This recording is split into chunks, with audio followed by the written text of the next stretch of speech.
들으신 것처럼 김 전 의원은 앞선 조사 때와 마찬가지로 이번에도 당의 지시와 개입 등 모든 혐의를 전면 부인했습니다. 김 전 의원의 부인에도 불구하고 검찰은 여전히 부실 검증에 무게를 두고 있는 것으로 전해졌는데요. 오늘 조사 성과에 따라 앞으로 검찰의 수사 칼날이 국민의당 윗선으로 향할지도 판가름 날 것으로 보입니다. 검찰은 과연 공명선거추진단의 부실 검증 의혹을 완벽하게 입증할 수 있을까요? 제보적 사건에 대한 검찰의 수사 상황을 현장에 나가 있는 취재기자 연결해 알아보겠습니다. 박현우 기자. 네, 서울 남부지검에 나와 있습니다. 검찰은 보름 만에 피의자 신분으로 재소환한 김성호 전 의원을 8시간 넘게 조사하고 있습니다. 김 전 의원은 지난 5월 5일과 7일 당시 대선 후보였던 문재인 대통령의 아들 준용 씨의 취업 특혜 의혹과 관련해 국민의당 당원 이유미 씨가 조작한 제보를 기자회견을 통해 공개한 혐의를 받고 있는데요.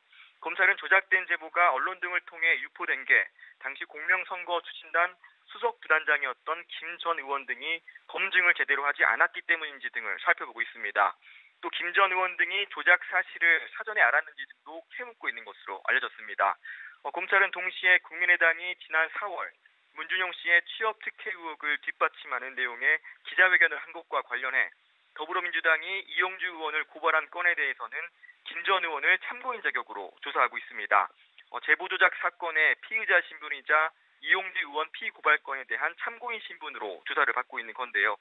때문에 이 의원에 대한 검찰의 소환이 임박했다는 관측이 나오고 있습니다. 검찰은 제보 조작 사건과 관련해 필요하면 이 의원을 불러 조사할 방침이며 피고발건 등 조사 경과에 따라서는 피의자 전환 등도 배제하지 않고 있는 것으로 전해지고 있습니다. 네, 그리고 앞서 김 전 의원이 오늘 아침 검찰청사에 들어서면서 취재진의 질문에 꽤 오랜 시간 답변을 했었는데요. 어떤 얘기들을 했는지 정리해 주시죠. 네, 앞서 들으신 것처럼 오늘 오전 이곳에 출석한 김 전 의원은 청사에 들어서면서 이번 사건이 이유미 씨의 단독 범행이고 당시 공명선거 추진단 차원에서 최선을 다해 검증을 했다는 기존 입장을 되풀이했습니다. 카카오톡 내용과 녹음 파일 등을 철저하게 분석해 사실관계를 100% 확인한 뒤에 당시 두 차례 기자회견을 가졌다는 건데요.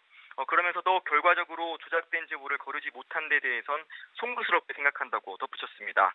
이른바 윗선 개입 등에 대해서는 추진단장이었던 이용주 의원은 당시 선거운동 때문에 지방에 가 있었던 상황이라 보고를 받지 못했고 추진단 시스템 내에서 언론 보도 등을 결정한 사안이라 안철수 전 대표와도 무관하다고 선을 그었습니다.